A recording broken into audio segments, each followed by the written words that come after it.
Convido para presidir a primeira atividade da manhã o excelentíssimo desembargador Roberto Luiz Guglielmetto.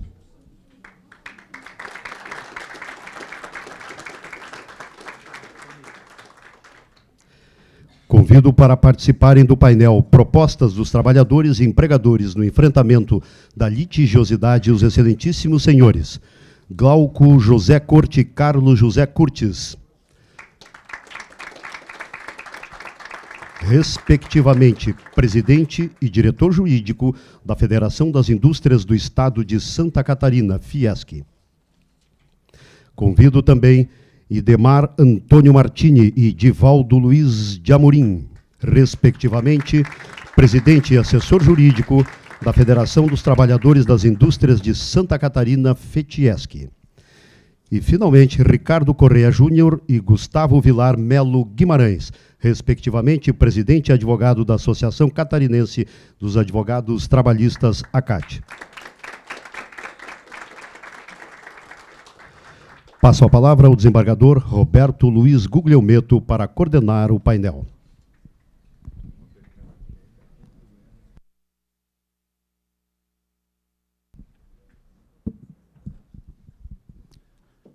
Bom, saúdo a todos os presentes, em especial a doutora Mari, nossa diretora da escola, José Lúcio,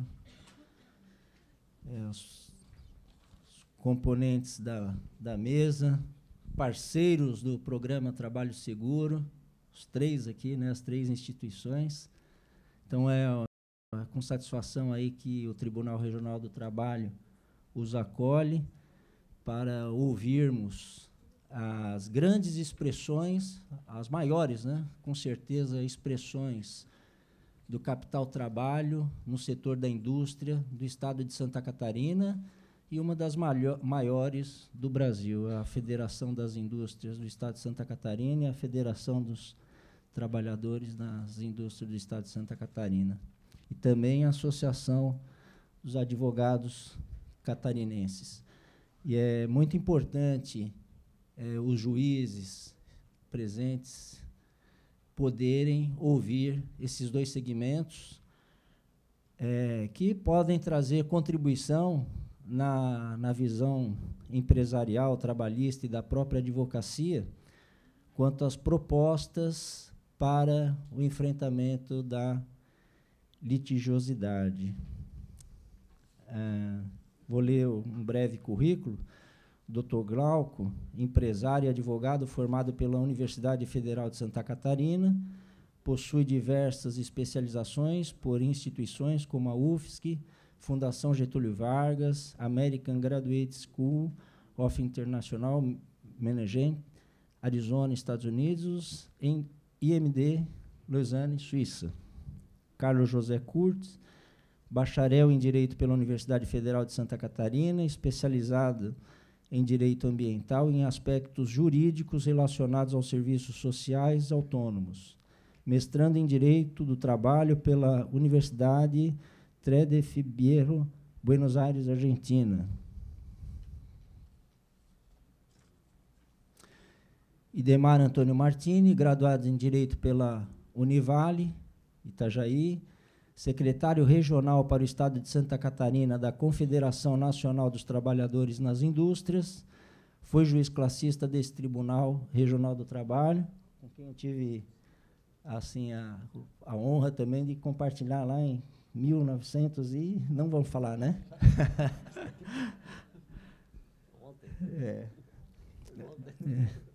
Divaldo Luiz de Amorim, graduado em Direito pela Univale, e em História pela Universidade Federal de Santa Catarina, pós-graduado em Ciência Jurídica também pela UFSC.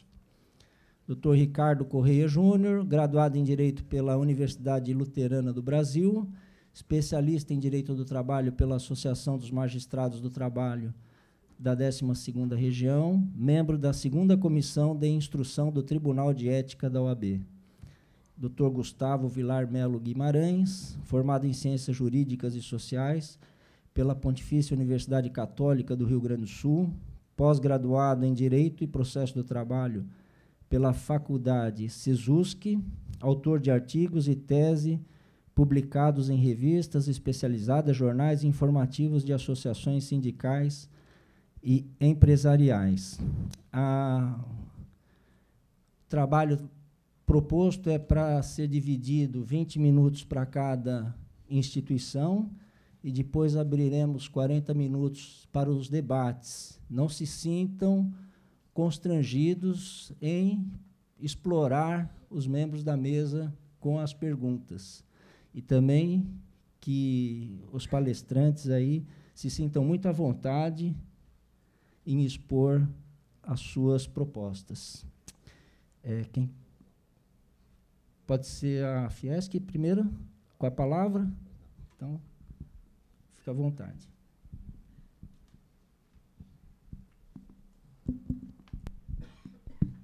Bom dia a todos.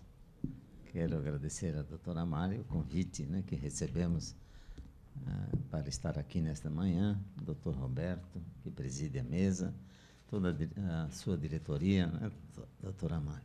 Agradecer muito pela oportunidade de participarmos deste importante evento e por termos a oportunidade de trocar algumas ideias, né, sobre essa questão trabalhista que está na ordem do dia, né, e que nos parece que é um bom momento para se discutir questões relacionadas com a legislação do trabalho, né. No nosso caso, na Fiesc, nós, desde o início, nos detivemos em 3 pontos principais nessa questão da reforma trabalhista, né. O primeiro, a questão da valorização da negociação coletiva. O segundo, do alinhamento em relação da legislação em relação à realidade. E o terceiro, a questão que é foco, inclusive, deste debate desta manhã, a redução da litigiosidade. Por isso eu vou falar um pouco rapidamente sobre esses 3 temas, né. Nós consideramos que, no primeiro caso, que a valorização da negociação coletiva talvez seja um dos aspectos, sob o nosso ponto de vista, mais importante do projeto de lei, uma vez que confere maior segurança jurídica às convenções e acordos coletivos, né, valorizando e fortalecendo o que é acordado entre as partes que são realmente legítimas para estabelecer acordos, empregados e empregadores. Aqui em Santa Catarina, nós há muitos anos vimos trabalhando essa questão em relação à flexibilização da jornada do trabalho, uma vez que, também no nosso entendimento, isto amplia a segurança de acordos que já são feitos costumeiramente entre empregados e empregadores. Por exemplo, no caso da redução do horário de almoço, né. Nós talvez tenhamos sido o primeiro Estado a levantar essa questão junto às instituições responsáveis, o que podem influenciar decisões nesse sentido, e atendendo até uma reivindicação dos trabalhadores, sobretudo no setor têxtil, no Vale do Itajaí. Isso é uma questão muito presente, muito atual, e, no nosso entendimento, permite aos trabalhadores, a questão da flexibilização permite que eles deixem de trabalhar aos sábados ou saiam mais cedo do trabalho, permitindo, portanto, um maior tempo para lazer, para estudos e, sobretudo, também para um maior tempo dedicado às suas famílias, né. Agora, é evidente que essa questão depende de acordo entre as partes. Se os empregados não quiserem, não há acordo em relação a isso, né. Essa questão da negociação coletiva, nós já temos uma boa tradição em Santa Catarina, né, que é a negociação que fazemos em relação à atualização do chamado piso regional, né. Nós somos o único estado do Brasil, entre aqueles estados que têm o piso regional, em que a negociação é feita diretamente entre trabalhadores e empregadores. Nos demais estados, a atualização do piso é feita através de proposta do Poder Executivo. Volto a dizer, as partes diretamente afetadas é que têm legitimidade para discutir e promover acordo nesse sentido. E nós, pelo 7º ano consecutivo, chegamos a um acordo, as duas partes, trabalhadores e empregadores, em relação ao índice de atualização do piso regional. Sem interferência nenhuma, sem nenhuma alteração do que é acordado entre trabalhadores e empregadores, tanto pelo Poder Executivo, que se limita a encaminhar a proposta à Assembleia Legislativa, como também em relação à decisão da Assembleia Legislativa, que tem aprovado sempre por unanimidade as propostas que chegam àquela casa, fruto do acordo entre trabalhadores e empregados. Fiesc também acompanha cerca de 60 negociações coletivas, né? E são raríssimos, posso dizer que são raríssimos os casos de dissídios coletivos. Portanto, nós valorizamos muito essa questão da negociação entre as partes, sempre partindo do pressuposto de que ela só existe se houver acordo. Não havendo acordo, não há o que falar. A outra questão é o alinhamento da legislação trabalhista. A nossa CLT, que é de 1940, tem muitos méritos, mas precisa se adequar a uma nova realidade, uma realidade completamente diferente do período em que ela foi aprovada. A proteção ao trabalhador, ela não pode perder a conexão com a realidade do mundo do trabalho, senão passa a ser uma proteção utópica. O Brasil, nós temos um contingente enorme de trabalhadores na informalidade, isso requer realmente uma atenção e uma legislação que permita a incorporação mais rápida dos trabalhadores que estão na informalidade e dos próprios trabalhadores desempregados, né? As legislações desconectadas com a realidade, elas sim, no nosso entendimento, é que precarizam, geram precarização das relações trabalhistas. A realidade do mundo do trabalho hoje é muito diferente, né? Como e onde trabalhar passou a ser apenas um aspecto das relações de trabalho. O Fórum Econômico Mundial de 2016, cujo tema central foi o futuro do emprego, ele trouxe informações importantes sobre as perspectivas do emprego nos próximos anos, indicando, entre outros fatores, que 30%, cerca de 30%, 35% dos empregos atuais não existiam há 10 anos atrás, né? Como vamos regulamentar ou regular os empregos novos que não estavam previstos há pouco tempo atrás, 10 anos atrás? E mais importante que isso, 65% das crianças que estão ingressando no mercado de trabalho agora vão trabalhar em ocupações que ainda não existem. Então, esses dados, eles revelam a necessidade, de um lado, de termos uma formação diferente para as crianças que entram, crianças e jovens que estão estudando, com uma perspectiva de diversificação, de conhecimento mais abrangente, uma vez que nem nós, nas escolas, os professores, sabemos qual vai ser a profissão que vão ser ocupadas pelos nossos alunos. Portanto, a questão da internet, smartphone, homework, teletrabalho, tudo isso são questões que não existiam na ocasião em que a CLT foi aprovada e precisamos, no nosso entendimento, ajustar a legislação para torná-la compatível com a nova realidade do mundo do trabalho. Anteriormente, mesmo nós, né, que tivemos uma longa experiência no setor privado, nós fomos percebendo as transformações ocorridas nos últimos anos.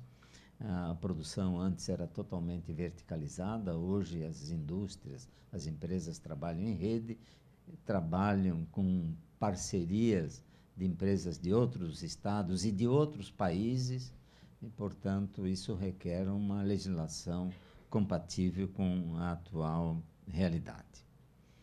A outra questão é relacionada com a redução do litígio. Nós pensamos que uma legislação mais moderna e mais flexível, mais atual, ela pode contribuir para a redução dos litígios.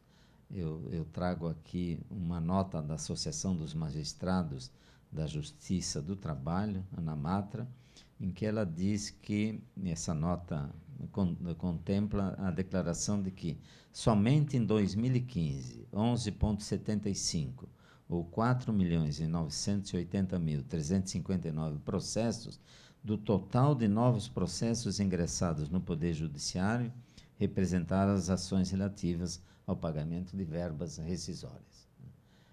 No nosso, a questão da quitação dos contratos de trabalho realmente é uma questão que precisa ser enfrentada, né? Como fazer com que ela se torne, com a participação dos sindicatos, como fazer com que elas se tornem definitivas e liberatórias, né? Tenham esse caráter liberatório.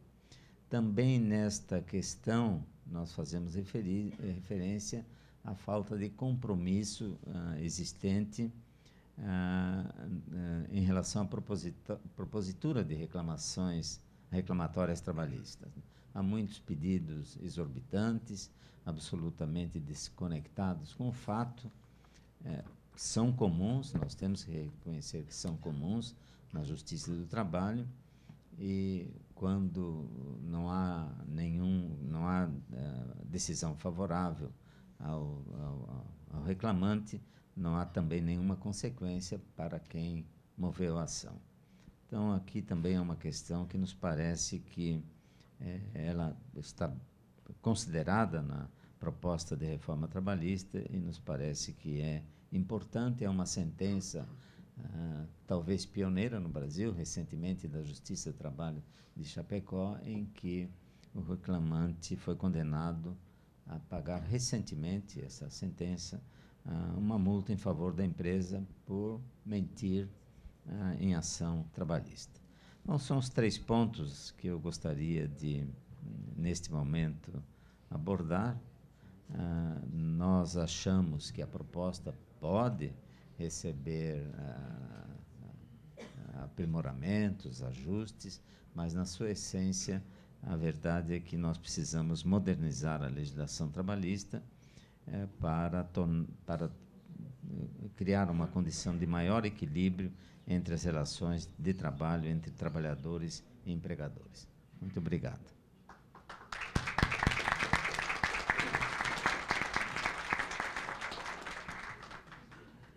Bom, muito rapidamente, eu queria cumprimentar a doutora Mari, nossa anfitriã, queria cumprimentar o doutor Roberto, os companheiros de mesa, e o faço na pessoa do meu presidente, doutor Glauco Corte, do Martini, com quem a gente já convive há muito tempo, e do Ricardo, aqui, presidente da nossa Associação dos Advogados Trabalhistas. De forma complementar, para que a gente possa avançar depois nos debates, que imagino seja a parte mais interessante desse evento, eu queria separar como advogado uma rápida explanação em 3 pontos: preliminares, fatos e mérito, né? E estabeleço como preliminar um marco constitucional de 1988. A nossa Constituição de 88, bem depois da CLT, que é de 43, trouxe institutos que nos aproximam, de alguma forma, que são utilizados a nos aproximar do direito anglo-saxão. Como nós sabemos, A nossa tradição é romana, a nossa tradição é germânica na aplicação dos direitos, onde tudo, ou quase tudo, está previsto na lei e deve ser feito de acordo com a lei, diferente dos anglo-saxãos, em que a jurisprudência e os costumes têm um papel preponderante, predominante. Não é?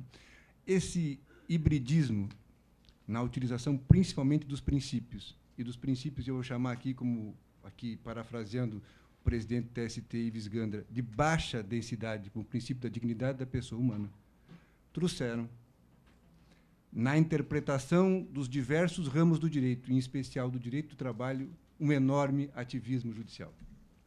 Ativismo judicial que se dá não só no poder normativo da Justiça do Trabalho, mas na interpretação do próprio direito do trabalho.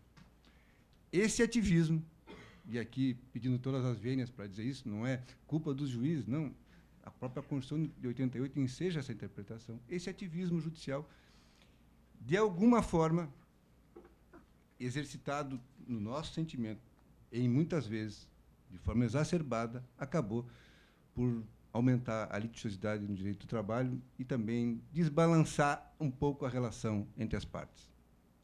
Deixo quase como uma provocação, pedindo as vênias e as desculpas, mas, enfim, muito por força aqui, estabeleço como preliminar da própria interpretação da legislação brasileira, a partir desse princípio, desse cruzamento de instituições jurídicas que são a do direito romano e a do direito anglo-saxão, nós construímos algo que talvez precise ser revisto na sua essência. Complemento aí dizendo que nos países de origem anglo-saxã, e também no direito romano, mas principalmente no anglo-saxão, o juiz de primeiro grau tem um valor fundamental. A valorização do juiz de primeiro grau é absolutamente crucial para a gente avançar nessa discussão do ponto de vista judiciário, vamos dizer assim. Aqui, no Brasil, há quase um descompromisso com a decisão de primeiro grau. Todo mundo sabe que tem que recorrer. Recorre que o tribunal vai reformar. O tribunal de segundo e até, entre aspas, de terceiro grau. Então, recuperar a decisão de primeiro grau como uma decisão definitiva, terminativa, que vai dar solução para aquela questão, eu penso que é fundamental para a gente avançar na justiça brasileira de um modo geral. Na justiça do trabalho, em especial, mas em qualquer ramo da justiça, porque esse hibridismo acaba se revelando em todos os ramos do direito. Bom, muito rapidamente, quase como uma provocação, eu estabeleço a minha preliminar. Os fatos, aqui na esteira do meu presidente, são os seguintes: 4 milhões de ações na Justiça do Trabalho, 14 milhões de desempregados no Brasil, 40% dos nossos trabalhadores na informalidade.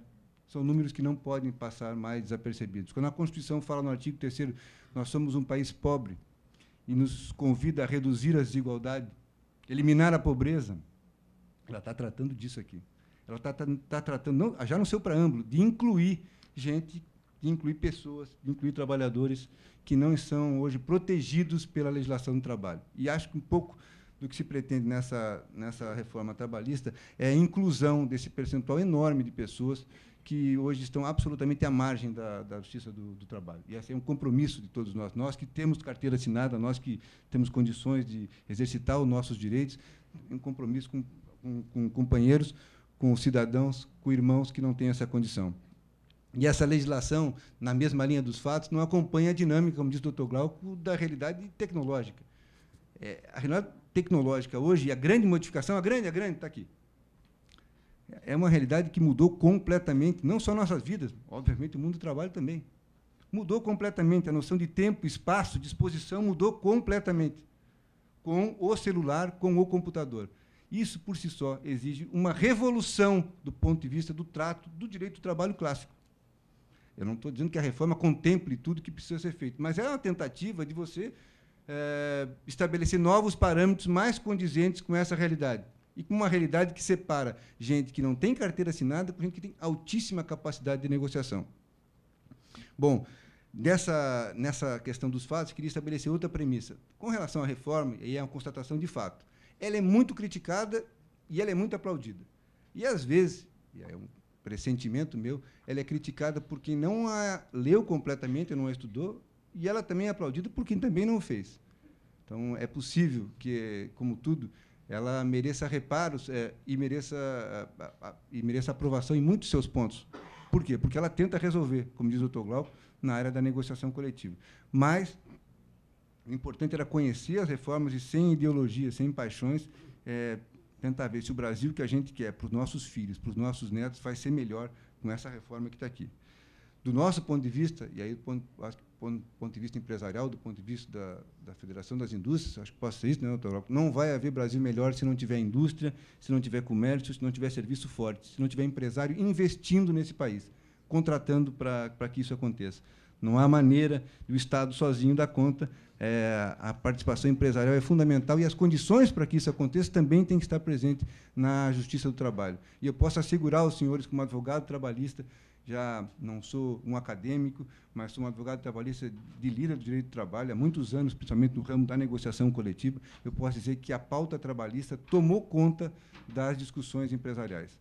Ela já foi uma pauta tributária, ela já foi uma pauta do direito ambiental. Hoje é uma questão fundamental discutir a relação do trabalho como um instrumento de avançar, porque sabe que as pessoas são determinantes para que o empresário, para que o Brasil e para as empresas possam subsistir. Bom, aqui deixo mais uma vez isso como uma preocupação.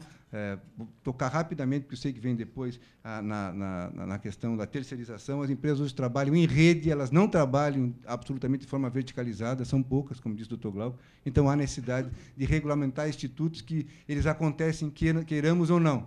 Pretendamos nós que existam ou não, eles vão acontecer. Então, com relação aos fatos, deixo isso estabelecido e vou, portanto, ao mérito. Já me encaminhando aqui para o final, porque o tempo aqui está passando, eu queria dizer que, com relação ao mérito, a reforma tenta, do nosso ponto de vista, valorizar, como diz o doutor Glauco, a negociação coletiva. E isso é bom, isso é excelente. Por quê? Porque as novas formas de direito do trabalho, elas passam necessariamente por negociações, por relações que venham de negociação e não adstritas expressamente à lei. Adequações da legislação à realidade também são necessárias. Eu tenho 52 anos, eu não posso ter minhas férias fracionadas, meu Deus do céu. Eu quero fracionar minhas férias, não quero fracionar em 3, quero fracionar em mais vezes. Eu não posso. A legislação me impede de fazer isso. Isso é um exemplo banal, mas que, com a vinda do e-social, por exemplo, vai se transformar num grande problema para as empresas. Então, esse é um pequeno exemplo, além da redução do horário intrajornada. Meu Deus do céu, o sujeito quer sair antes, ele não vai abastecer mais, perder 30 minutos, ele vai ganhar, porque ele vai pegar o filho dele antes na escola, ele vai parar menos tempo no trânsito. Então, são situações que não existiam há tempos atrás e que agora absolutamente têm que ser consideradas. Veja que o 30 minutos de intervalo entre a jornada foi, inclusive, vetado na reforma. O senador Ferraz retirou, é uma das propostas em que ele retira, doutor Glauco, para que não... Eu penso que para Santa Catarina vai ser um desastre, porque foi colocado basicamente por nós. Foi solicitação dos empresários de Santa Catarina e dos trabalhadores de Santa Catarina, e, mais especificamente, do Vale do Itajaí. Blumenau, Joinville, Jaraguá, eles querem sair mais cedo, eles estão acostumados a trabalhar intervalo de 30 minutos para não trabalhar o sábado, será um horror. Aí tem a questão de se eu faço hora extra ou se eu ter uma compensação de jornada, mas são questões, insisto, menores, porque o trabalhador quer, o empresário deseja, é melhor para a produtividade, e a reforma tentou ampliar isso. É uma das coisas que estão retirando, e nós lamentamos por isso. E aqui fica também com uma ponderação aos senhores que, do ponto de vista da negociação coletiva, eu tenho certeza que os empresários de Santa Catarina e os trabalhadores de Santa Catarina encontrarão melhor solução para essa questão do intervalo intrajornada, especialmente no Vale, onde ele é uma tradição, do que a legislação. Não tenho a menor sombra de dúvida disso. Bom, encerro aqui, caminhando para o final, dizendo o seguinte: o princípio basilar, princípio majoritário, internacional da Justiça do Trabalho é o princípio da protetividade, o princípio da proteção. Todos nós sabemos que a balança é desequilibrada. Bom, essa balança ela era muito mais desequilibrada. Mas essa balança é desequilibrada basicamente nas relações individuais. Nas relações coletivas, não. E não sou eu que estou dizendo. Basta compulsar rapidamente os recentes votos do ministro Zavascki, do ministro Barroso, né, Maria Antônia? Você vai, já encaminham-se nessa direção, do ministro Fux, já encaminham-se nessa direção. Qual direção? Que nas relações coletivas, muitas vezes, eu ouso dizer, na maioria das vezes, o sindicato tem mais força do que a própria empresa, o próprio sindicato patronal. E nós sabemos disso, e o Martini está aqui para comprovar, ele e o Divaldo, para comprovar isso. Então, essa relação protetiva, que se dá no âmbito do direito individual, e tem que se dar também no direito coletivo, mas se dá especialmente no âmbito individual, ela tem que ser hoje sopesada, ela tem que ser hoje sob medida. ela tem que ser hoje modulada, para usar uma palavra que o Supremo usa com frequência. Modulada. Por quê? Porque, do ponto de vista coletivo, não há essa dificuldade. E, do ponto de vista individual, tem que se utilizar com muito cuidado. A questão da hipossuficiência no direito individual tem que ser utilizada com muito cuidado. Há hipossuficientes, mas não representam efetivamente a maioria. Já que o tempo está esgotado, eu queria, então, terminar dizendo com uma palavra do jurista, que é o Miguel Reale, não o filho, o pai, né, que dizia o seguinte: o tribunal é o hospital do direito. O juiz é o hospital do direito. O direito mesmo se faz pelas partes, transacionando e negociando. E esse direito transacionado pelas partes, chamado, entre aspas, o bom direito, é que eu acho que a reforma tenta valorizar. Muito obrigado.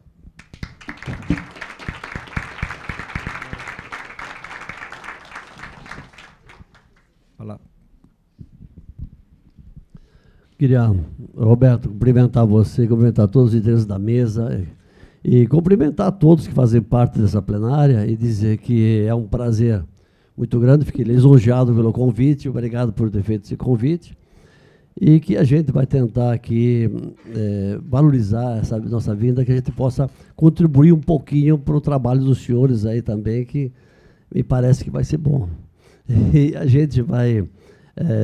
vou dividir o tempo, eu e o doutor Divaldo, mas eu vou, de imediato, já dizer, nós respeitamos demais todos os que estão na mesa e a plateia, mas vim aqui para trazer a opinião da classe trabalhadora. E, com todo respeito, eu tenho uma maior admiração pelo doutor Glauto, a Fiesc, e nós temos completamente... São antagônicos os nossos propósitos e nossas lutas, de toda ela. Nós entendemos a parte do judiciário, vou deixar que o doutor Divaldo faça, e vou me ater um pouco mais nas propostas das reformas que foram provocadas aqui. Eu entendi que eu vou provocação, mas eu acho que é um debate até que eu faço questão de ouvir o que cada um dos senhores pensa com referência a isso, e nós entendemos diferentes. Entendemos que esta... a reforma que está sendo proposta, ela é extremamente nociva. Ela é, na nossa opinião, ela é completamente contra o país. Não há, por existir uma CLT de 43, houve inúmeras mudanças, alterações de artigos, que não seja necessário jogar no lixo o que tem. Nós temos que ter consciência disso, que a nossa visão é uma precarização. Não trará nenhum benefício à nossa visão. O negociado sobre o legislado, ele pode ser feito, sempre pode fazer, a CLT nunca proibiu isso, nunca impediu que se fizesse. Agora tem que ser, preservar o mínimo, a legislação prevalece o mínimo que tem. Com referência à terceirização também, ela não traz, na nossa visão, nada de bom. Ela podia regulamentar os que estão fora e não desregulamentar os demais. Então, essa é uma forma que não vai contribuir para a sociedade e que ela tem trazido já problemas seríssimos. O terceirizado, ele percebe menos do que o que não está terceirizado. O salário é bem menor, estão submetidos a condições diferentes e ruins. Com referência ao que a gente fala também aqui da meia hora, que se fala jornada de meia hora, sim, isso aí é uma cultura nesse estado aqui, muito tempo, no Vale do Itajaí, que foi quando houve a necessidade da inserção da mulher da atividade profissional como uma complementação do salário do marido. Esse foi o princípio dessa implementação da mulher do trabalho. E aí, essa da jornada de trabalho meia hora, eu até participei de vários atos que é uma necessidade, que é uma vontade da classe trabalhadora lá, que quer fazer essa meia hora. Mas sempre se ateve as condições da saúde. O que seria prejudicial ou não? Então, a nossa necessidade de que a gente discuta ampla, que haja uma discussão maior da necessidade dessa meia hora, se ela é tão... o trabalhador quer.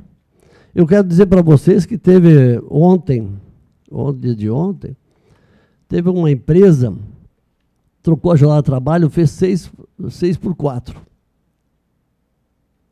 O trabalhador vai trabalhar 8 horas, um dia começa a trabalhar às 6 da manhã, até às 14 horas. Dia seguinte, trabalha das 14 às 22. No terceiro dia, das 22 às 6 da manhã. Para trabalhar 6 dias, depois folga 4 dias. Como é que fica o estado da saúde dessa pessoa? Então tem que se discutir isso, se a saúde ela é interessante ou não é interessante para isso, mas que devemos pensar bem antes disso. E eu entendo que a reforma trabalhista não vai diminuir o emprego, não vai aumentar o número de empregados, pelo contrário. Qualquer reforma que se dispõe a fazer no Brasil, que está sendo feita a toque de caixas, sem debates, e propõe lá 12 horas, banco de horas, trabalho intermitente. Se nós quiséssemos aumentar o número de trabalhadores, diminuiríamos a carga de trabalho. 40 horas semanais, 35 horas semanais, e não 12 horas semanais, 12 horas diárias, não, 12 horas. Então é muita coisa. Então me parece que, e claro que o que existe, a proposta do empregador, no primeiro tempo ela é interessante para eles, mas vai diminuir o poder aquisitivo do povo. O número dos 14 milhões de desempregados não é por fato de ter uma reforma trabalhista que se renove. Nós, há 5 anos atrás, 6 anos atrás, nós tínhamos aí 4% de desempregados, 5%. E não houve nenhuma alteração na legislação para mudar, para manter os empregos. Então, me parece um pouco equivocada essa forma. Nosso entender, ela não vai ajudar o país, ela vai piorar o país, em todos os sentidos. Então, portanto, eu acho que a gente vai poder discutir com os senhores o que pensam disso aí. Eu acho que é interessante fazer isso.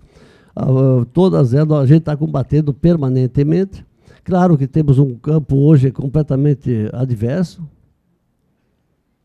Quando se fala em mudar o país democrático, ele é possível. É interessante que se ache mudança, mas quando há um equilíbrio, há completamente um desequilíbrio entre o capital e o trabalho. A representatividade desse país hoje, ela é eminentemente empresarial.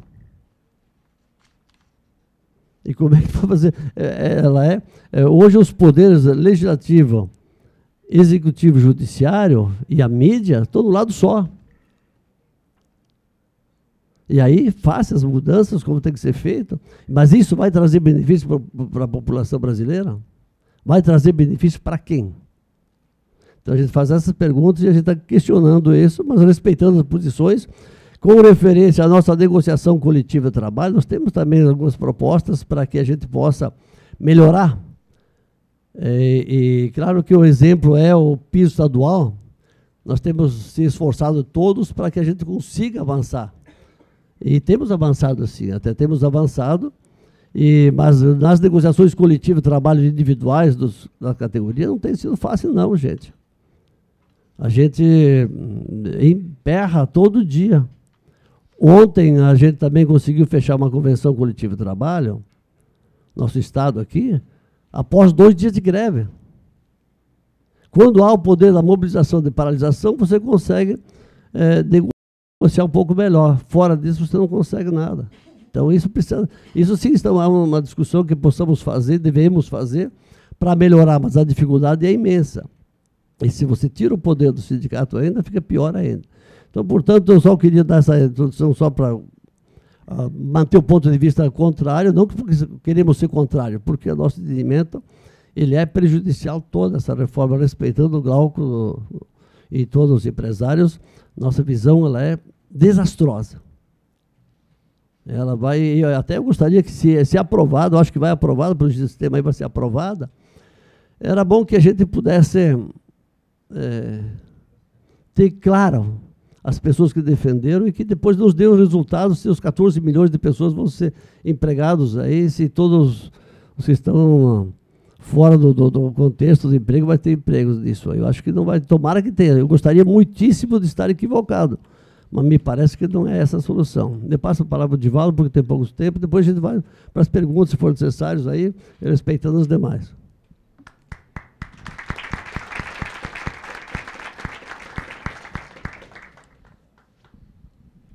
Bom dia a todos.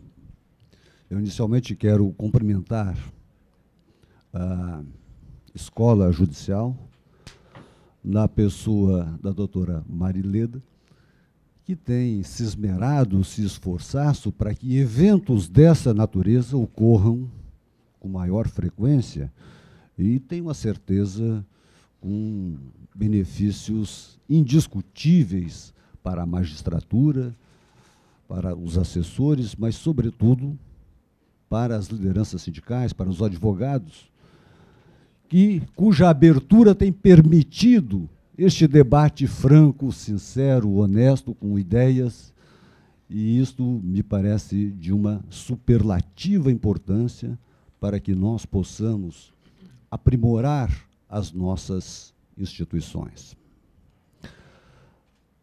Eu cumprimento aos companheiros de mesa, presidente Glauco, doutor Curtis, nosso colega presidente da CAT, doutor Guglielmetto, presidente de mesa, Martini, presidente da FETIESC, e meu ilustre colega, doutor Gustavo.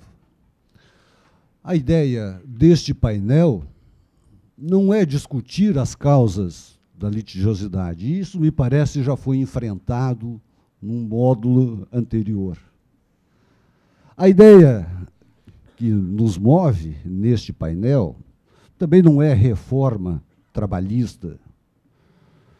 O que nos move neste debate é a proposição de ideias ou de sugestões para enfrentamento da litigiosidade, que todos nós sabemos, as estatísticas, presidente Glauco, estão aí. Os litígios têm aumentado de forma substancial e a Justiça do Trabalho tem se visto em papos de aranha para dar conta de todas estas demandas. Como superar isto? Como resolver isto? Eu listei, de forma bastante objetiva, algumas ideias e que gostaria, depois, na sequência, de aprofundar com os senhores sobre a possibilidade, sobre a viabilidade destas ideias. Uma das coisas que é incontestável, indesmentível, fiscalização do trabalho.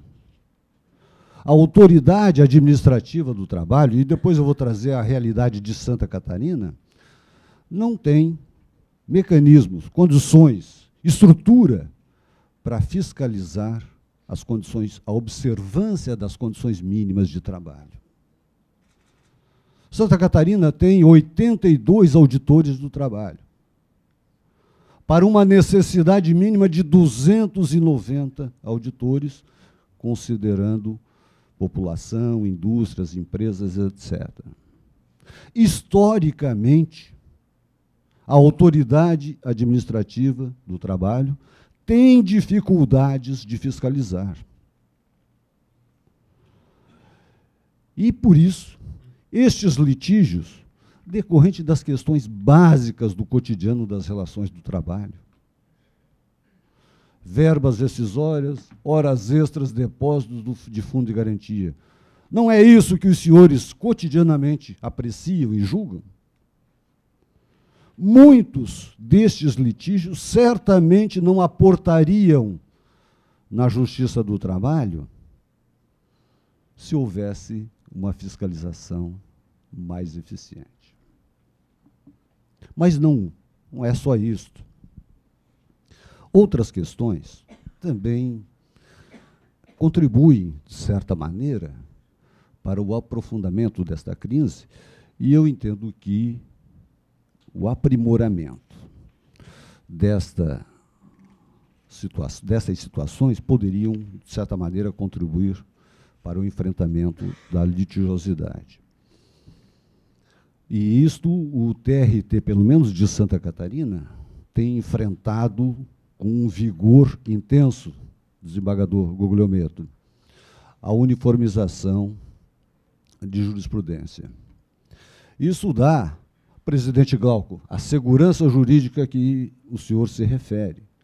O tribunal tem, e agora, de forma bastante vigorosa, estabelecido, julgado os incidentes de uniformização de jurisprudência, os IUJs, e fixado súmulas.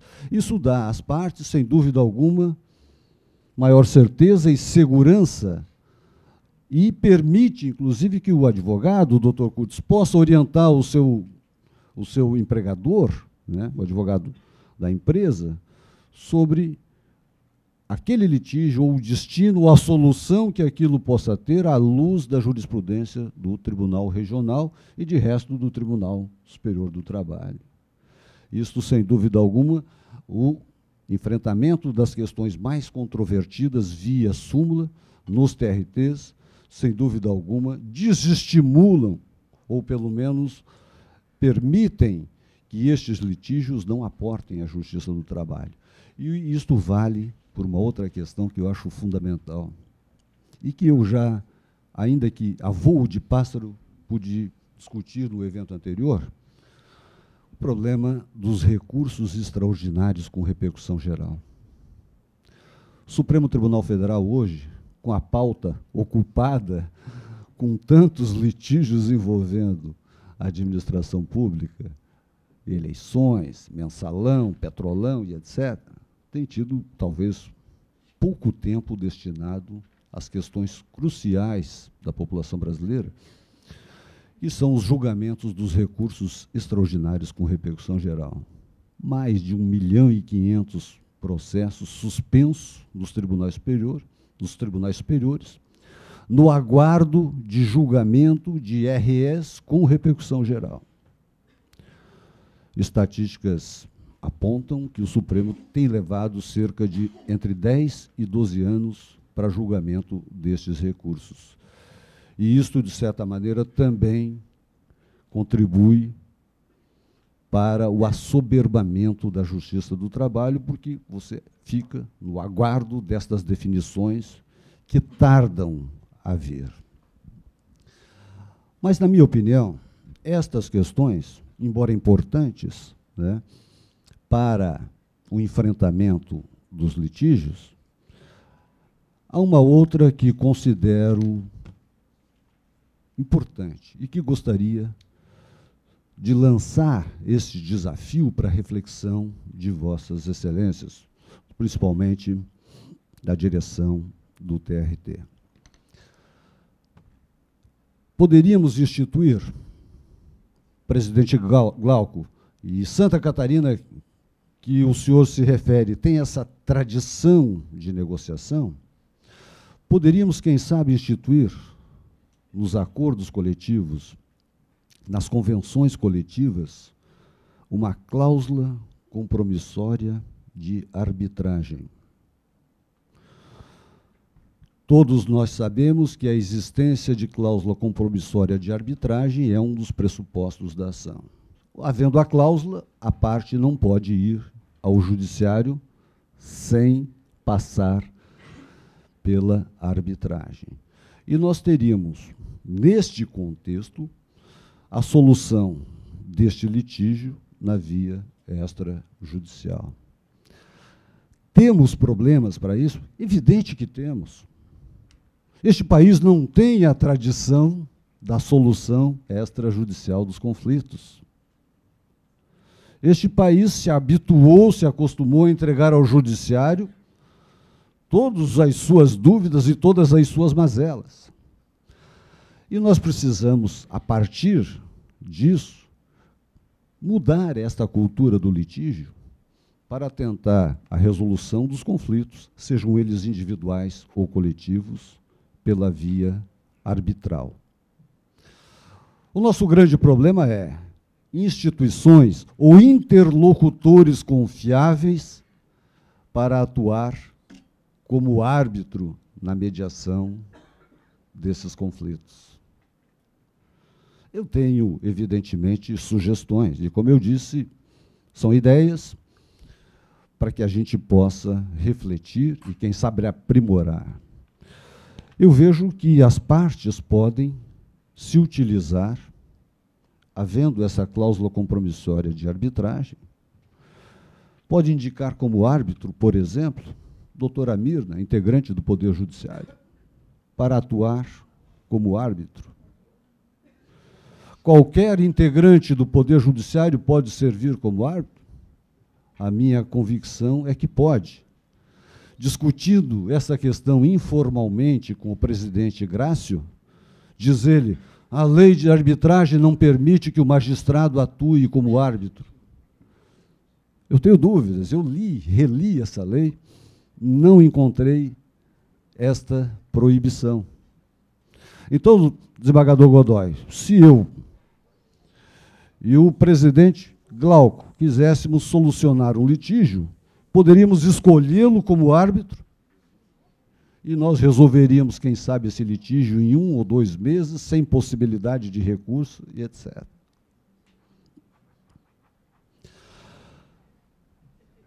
Dias atrás, num litígio desta natureza, aventei essa possibilidade com um magistrado. E ele disse, olha, preciso consultar o TRT se eu posso, eu, magistrado de primeiro grau, funcionar como árbitro. E essa consulta ainda não foi feita, eu vou fazê-la formalmente agora. Mas a situação concreta é a seguinte, num processo coletivo, as partes já desde logo estabeleceram uma cláusula compromissória de arbitragem, caso os peritos que forem indicados por estas partes não haja consenso entre eles numa questão envolvendo insalubridade e periculosidade no parque fabril de toda uma empresa. Já está consensado que, se os 2 peritos do sindicato, é um processo de substituição processual, e da empresa não consensarem, a questão vai ser resolvida por um árbitro. Quem nós vamos escolher? Há consenso entre as partes de que a gente possa escolher um magistrado para arbitrar. E nós podemos fazer isso? A minha avaliação é de que podemos e não há nenhum veto legal para que isto aconteça. Algumas situações envolvendo a arbitragem, é claro, poderá ser discutida, aprofundada, melhorada essa proposta. Mas vejo, presidente Martini, de que esta é uma alternativa válida para que possamos, então, superar, enfrentar essa questão da litigiosidade, que é a instituição da cláusula compromissória de arbitragem para resolução célere, imediata destes conflitos. Eu queria, e já estão me cobrando aqui o tempo que já se esgotou, agradecer, vez mais, a possibilidade de refletir, de discutir com os senhores estas alternativas. E, encerrando essa minha participação, devo lembrar uma célebre frase do Ariano Suassuna, que dizia, o otimista é um tolo, o pessimista é um chato, bom mesmo é ser um realista esperançoso. Confesso que tenho esperança de que este país possa crescer cada vez mais em todas as direções e sentidos. E que nós sejamos os partícipes deste crescimento. Obrigado.